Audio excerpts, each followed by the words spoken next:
My name is Honora. I am 33 years old. I run my own consulting firm out of Sacramento, and on the night of my brother's wedding, my mother stood in front of 300 people and told them I was her biggest disappointment. She did not whisper it. She did not hint at it. She said it out loud with a smile on her face like it was something she had been waiting to say for years. And when the people around us laughed, I did not cry. I did not argue. I picked up my glass, set it down slowly, turned to the nearest staff member and said 5 words. Cancel everything. I mean everything.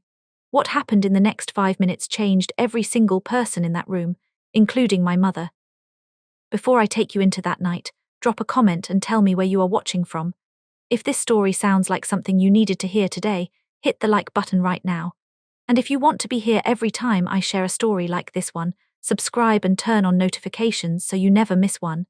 Now let me take you back to where this all really began, because that night at the wedding was not the beginning. It was the end of something that had been building for a very long time. I grew up in Bakersfield, California. My father, Gerald, worked construction. My mother, Dolores, handled bookkeeping for a local company. We were not wealthy, but we were not struggling either. There was food on the table, clothes on our backs, and a house that stayed warm in the winter. From the outside, it looked like a normal family. From the inside, it was a little more complicated than that. I have one sibling. My brother Wyston is 3 years younger than me, and from the time we were children, I knew that the way my mother looked at him was different from the way she looked at me. It was not something she ever said out loud when we were small. It was in the things she did. When Wyston broke something, she called it an accident. When I made a mistake, she called it carelessness. When Wyston did not finish his homework, she sat with him until it was done. When I struggled with a subject, she told me I needed to work harder. I do not think she noticed she was doing it. That was almost the harder part. It was not cruelty. It was a habit so old she did not even see it anymore. As I got older, I started to understand where that habit came from. Dolores had grown up with a very specific set of ideas about what daughters were for and what sons were for. Her own mother had raised her with the belief that a son carried the family forward and a daughter married into another family. Those ideas were passed down to Dolores like furniture, and she kept them without ever asking whether they still made sense. When I told her at 17 that I wanted to go to college out of town, she did not say she was proud of me. She said, "Don't go too far, you'll just end up coming back anyway." I did go. I got a full scholarship to UC Davis and studied business administration. I graduated with honors. I moved to San Francisco and worked for a large consulting firm for 4 years. At 27, I started my own firm in Sacramento. By 31, that firm had grown into something larger than I had originally planned. We had expanded into several adjacent industries. One of them was high-end event services. Through a holding company, I had become the owner of a hospitality group that included a premium event company called White Harbor. My mother knew none of this. Every time she asked what I was doing, I kept my answers short. She had never shown real interest, so I had stopped offering real detail. The break between us happened when I was 27. My father had been diagnosed with a condition that required major surgery. The procedure was expensive. I transferred money back home to cover it, enough to handle the full cost of the operation and then some. I did not tell my parents it was coming from me. I just sent it and let Dolores manage the logistics. 3 weeks later, I called to check on the surgery. That was when Dolores told me, in a tone that suggested she was explaining something obvious, that she had used the money to pay off a business debt Wyston had accumulated after a failed venture. She said Gerald's surgery had been covered by borrowing from a relative. She said Wyston needed it more because he was trying to build something. She said I had always been able to handle things on my own, and that was my situation, not a virtue. I sat on my apartment floor in Sacramento for a long time after that call. Then I dialed her back and asked her to explain what she had just told me. The conversation became an argument. And at the end of it, Dolores said the sentence that I have carried every day since. "Wyston is my real concern. You've always been able to take care of yourself. That's your problem, not your strength." I hung up. I did not call back. For 6 years after that, the only contact I had with my parents went through Gerald, and even that was infrequent. Wyston and I did not speak at all. 3 weeks before his wedding, Wyston called me. It was the first time I had heard his voice in 6 years. He sounded different, quieter. He said he wanted me at his wedding because it was the most important day of his life and he did not want to look out at the room and not see me there. He did not apologize for the 6 years. He did not address what had happened with the money. but he said he knew things had not been right and he wanted to start over. I told him I would think about it. I thought about it for 4 days. I was not going for Dolores. I was not going because I believed the family had changed. I was going because Wystan had called, and that meant something even if I could not fully explain what. I booked a flight from Sacramento to Bakersfield, reserved a hotel room, and told myself I would stay for 1 day only. The venue was a large hotel in downtown Bakersfield. White Harbor had been contracted to handle full event services for the wedding. I did not know that yet when I walked in. I was focused on getting through the registration table without incident. I found my name on the seating chart. My assigned table was at the far edge of the reception hall, pushed against the wall, directly next to the service station where staff left trays and equipment between rounds. It was the kind of placement that happens when someone is an obligation, not a guest. I looked at it for a moment, then walked to my seat without saying anything. I found Wystan before the ceremony started. He smiled when he saw me and pulled me into a brief hug. He introduced me to his new wife, Petra. She was warm and genuine and looked genuinely happy to meet me. Wystan seemed lighter than I remembered him. I gave them the gift I had brought and told them I was glad to be there. That part was true. Then someone pulled Wystan away to handle something, and I was on my own again. Dolores found me in the hallway between the ceremony room and the reception hall. She looked me over from head to foot without pretending she was not doing it. Then she said, "You came, I didn't think you would." There was no warmth in it. It was a statement of mild surprise, the way you might note that a package arrived later than expected. She asked if I had come alone. I said yes. She gave a small nod that carried a conclusion she did not bother to keep to herself, and then she moved on to greet someone else. During the reception, Dolores gave a speech. She stood at the front of the room with a microphone and thanked people by name. She thanked Gerald, she thanked Wystan, she thanked Petra and Petra's parents, she thanked the grandparents on both sides. She thanked 2 uncles by name. She did not say my name once. I sat at my table against the wall and listened to every name that was not mine. 300 people were in that room. None of them knew what was missing, but I knew. After the speech, Dolores worked her way around the room greeting tables. When she reached mine, there were 5 other guests seated with me, none of whom I knew. She stopped at the edge of the table and looked at me with an expression that was almost pleasant, which was how I knew what was coming. She asked loudly enough for everyone at the table to hear, "Honora, are you still doing that little consulting thing?" I told her yes.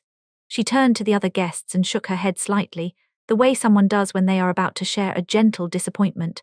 She said she had always hoped I would choose something more stable, something with more of a future. Then she looked back at me and said, "No husband, no kids, no house back home.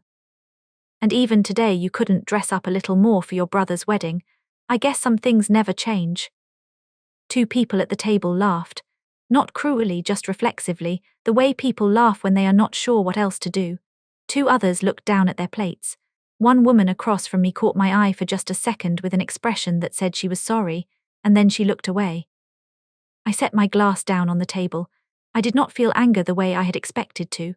I felt something settle, the way a decision feels when it has finally been made after a long time of uncertainty. I stood up, and I walked toward the service area near the entrance of the hall. The staff member I approached first was arranging a tray near the door. That was when I saw it, the logo on his jacket, White Harbor, navy blue letters on a white background. I stopped walking. My mind ran through it quickly. White Harbor, the event services company, the one that operated under Meridian Hospitality Group, the holding company I had restructured 18 months ago. I was the owner of this company. The people serving food at my brother's wedding, the people managing the lighting and the sound and the catering, all of them worked for a company that I owned, and no one in that room knew it. I stepped into the hallway and called Marcus, the chief operating officer of Meridian. He picked up on the second ring. I explained where I was and what I needed to know. I asked him to pull the service contract for the event and tell me whether there was a conduct clause. He was quiet for less than a minute. Then he confirmed that yes, the standard White Harbor contract included a clause giving the company the right to suspend or terminate services if the hosting party engaged in behavior that created a hostile or disruptive environment for staff or violated the conduct standards outlined in the agreement. I thanked him and ended the call. I walked back into the reception hall and located Diana, the White Harbor event manager, on site. She was standing near the catering station reviewing something on her tablet. I introduced myself and showed her the ownership documentation I had on my phone, a summary document from the holding company that listed my name and role. Diana looked at the document. Then she looked at me. I could see her processing what she was seeing. I told her I needed a brief operational pause. I asked her to stop the music, bring the lighting down to standard level, halt table service, and make a short announcement to guests that there was a temporary interruption. I told her 10 minutes would be enough. I was not asking her to do anything that violated any procedure. I was asking her to exercise a clause that existed in every contract White Harbor signed. Diana said understood, then she moved. The music stopped first. The room noticed immediately because the silence was sudden. Then the overhead lighting shifted from the warm reception setting to the standard room level. Guests started looking around. The wait staff stepped back from the tables. Diana walked to the small podium near the entrance, picked up the microphone, and said in a clear, professional voice that there was a brief operational pause and that services would resume shortly. She thanked everyone for their patience. The room went from celebration to confusion in under 30 seconds. 300 people turned to each other with questions on their faces. Whiston came out of his chair and walked quickly to the nearest staff member. He was directed to Diana. Diana told him there was a contract issue and that the person with authority to resolve it was the company's owner, who was present at the event. Whiston asked who that was. Diana pointed toward the entrance of the hall. She pointed at me. Whiston turned. Every head near him turned. And then the turn went through the room in a wave until 300 people were looking in my direction. I was standing just inside the doorway, still and quiet. Dolores was on her feet. I watched her face as she followed the direction of the room's attention. When her eyes landed on me, the color left her face. Not gradually, immediately. She crossed the room in less than 15 seconds. When she reached me, she kept her voice low, but the people nearest to us could hear every word. She asked what I thought I was doing. I told her I was the owner of the company providing services for the event, and I was exercising that right due to concerns about the conduct environment during the event. She said this was her son's wedding, and I had no right to interfere with it.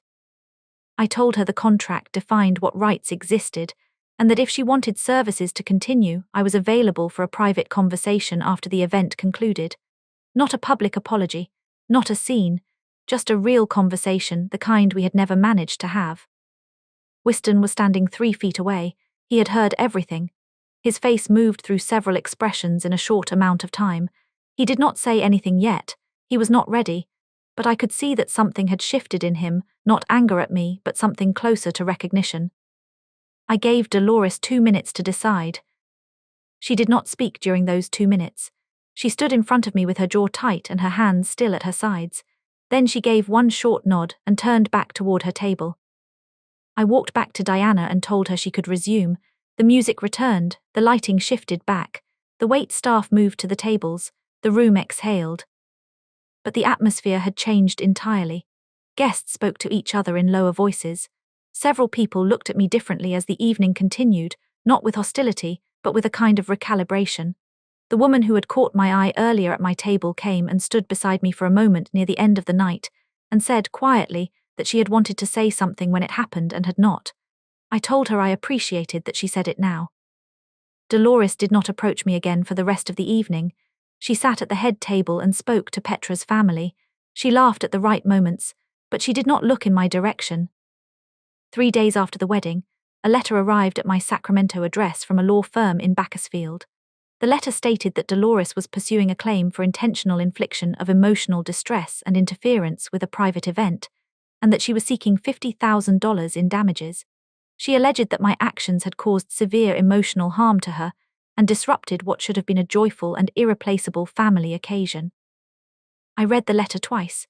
Then I forwarded it to my attorney, a woman named Vivienne who practiced civil law in Sacramento. Vivienne called me the same afternoon. She reviewed the letter and told me that the claim had very little legal standing, given that I had exercised a contractual right as the company's owner, had not caused physical harm, and had allowed services to resume within minutes. She said we had a strong position and that our response should be a counter-proposal rather than a defensive reply. Vivienne drafted a settlement agreement. The terms were straightforward. First, Dolores would withdraw the legal claim with no further pursuit. Second, Gerald would have the right to contact me directly without interference or commentary from Dolores. Third, Wystan and I would be allowed to rebuild our relationship on our own terms and timeline without involvement or pressure from Dolores. There was no demand for money. There was no requirement for a public apology. There was no punitive language. Dolores had 14 days to respond. On day 9, Wystan called me. He did not wait for the deadline to pass before reaching out on his own. He told me he had not known. He said when the money was sent for Gerald's surgery 6 years ago, he had been told by Dolores that it came from a family savings account she had set aside. He did not know it was mine. He found out only after the wedding, when Gerald told him directly during a conversation that Wystan had pushed for, because he needed to understand what had actually happened all those years ago.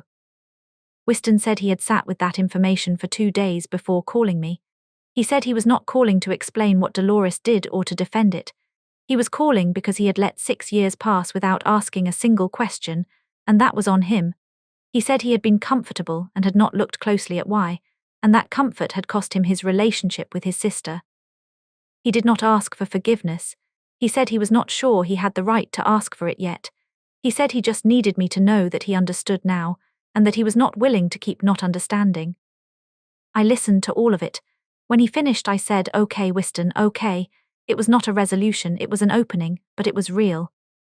On day 12, Vivienne received confirmation from Dolores's attorney that she would sign the agreement. No phone call came with it, no letter, just the signature on the document and a return notification from the law firm. Vivienne forwarded the confirmation to me on a Tuesday afternoon. I read it, set my phone face down on my desk, and sat quietly for several minutes. I flew back to Sacramento the morning after the settlement was confirmed. I did not feel like someone who had won something. I felt the particular kind of exhaustion that comes after you have been holding something heavy for a long time and you have finally set it down. The weight does not vanish, you just stop carrying it. In the weeks that followed, Gerald called me for the first time in years without going through Dolores first. The call was short. He did not have a lot of words ready, but he told me he had known I sent the money for his surgery. He had known from the beginning. He had not said anything because he did not know how to navigate what came after, and he told me that not knowing how had not been a good enough reason to stay silent for 6 years. He did not ask me to tell him it was okay. He just told me the truth, and that was the most he had offered me in a long time. Gerald started calling once every few weeks after that. We talked about small things, his health, my work, a television show he had started watching. They were not deep conversations, but they were ours without anyone else shaping them. Wystan texted me every week, not long messages, just small ones, a photo from his morning drive, a question about a business concept he was curious about, a note about something funny Petra had said. I wrote back, not every time immediately, but I wrote back, and slowly, carefully, something that had been frozen for 6 years began to move again. I want to be honest about Dolores. I do not carry hatred for her. That is not a performance of virtue. Hatred takes energy I stopped being willing to give. But I also do not carry the version of her that I once hoped she would become. For most of my life I operated on the belief that if I achieved enough, if I proved enough, if I remained consistent enough, she would eventually see me the way I needed to be seen. The wedding was the night I understood that was not going to happen. Not because she is incapable of love, but because the framework she used to understand the world did not have a category for what I was.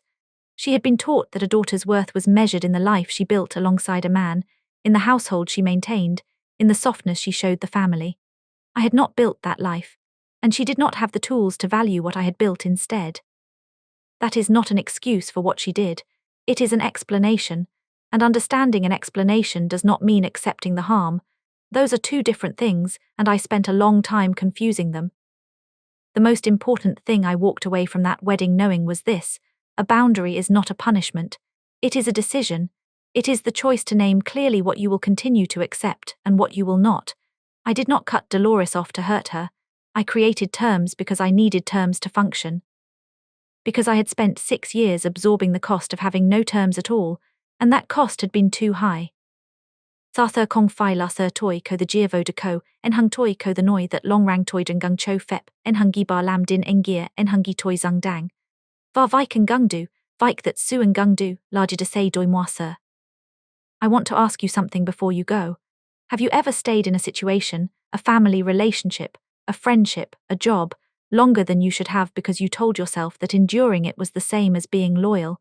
Because I did that for years. And I am asking because I think a lot of people watching this have done the same thing, and I think you deserve to hear that those two things are not the same. If this story reached something in you, leave a comment below and tell me what it brought up.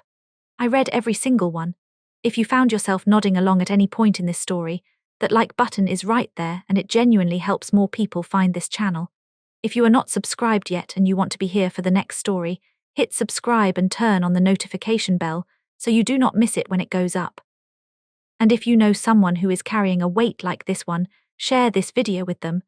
Sometimes a story says what we have not been able to say ourselves. Thank you for sitting with me through this one. I know it was not a light story. Take care of yourself out there. You deserve the same energy you give to everyone else.